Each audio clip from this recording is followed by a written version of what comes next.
tēnā koutou, tēnā tātou katoa. Just acknowledging God, those who have died, those who lost their lives in battle, and all those who have gone before us. E te rangatira o kapiti me guru, tēnā koe. E te kaiwhakahaere, President Mike Fogarty, tēnā koe.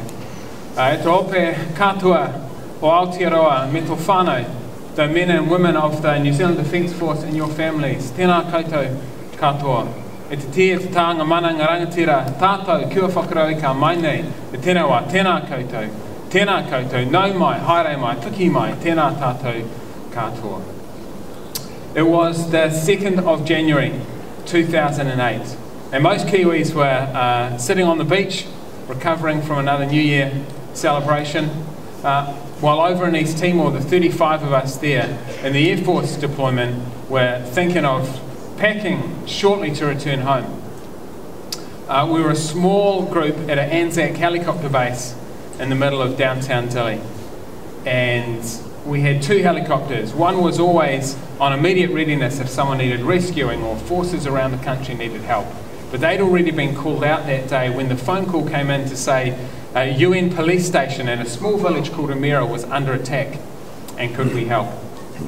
Well, the other aircraft was put to bed for the night, covers on, rotors tied down, and it would normally take the guys about 2 hours to get everything ready.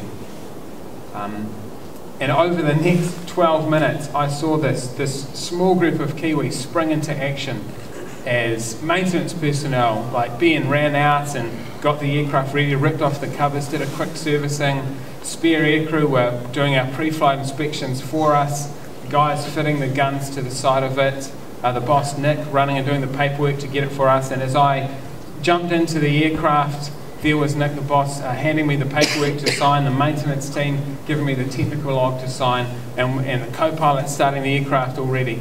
And 12 minutes after that call came in, we were airborne with Australian soldiers in the back, flying to Amira. Amira was the small town where just a couple of weeks later a coup started from and an assassination attempt against the President and Prime Minister of Timor-Leste. And the noise that we made flying up that valley and the Australians hanging out the side of the helicopter were enough to hold back that riot until more ANZAC forces could arrive on the ground and resolve the situation peacefully. Now, I tell that story not because it's the most dangerous situation I've been in, not by a long way, but because it showed me what a bunch of Kiwis can do when they're deployed overseas these days as a force for good, to help out others. And I think of those guys like the boss, Nick. 2 years and 12 days after that moment,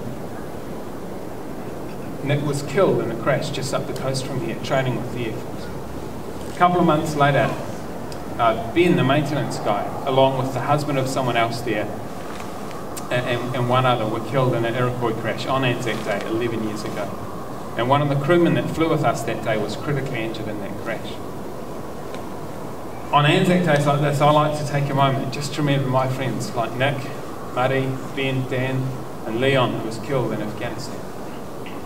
But the other reason I tell that story is because I think for a lot of us, and I've heard from many this week, as we come to an ANZAC service like this, we have a bit of imposter syndrome.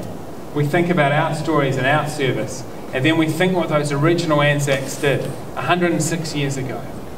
The sacrifice and the suffering that they went through.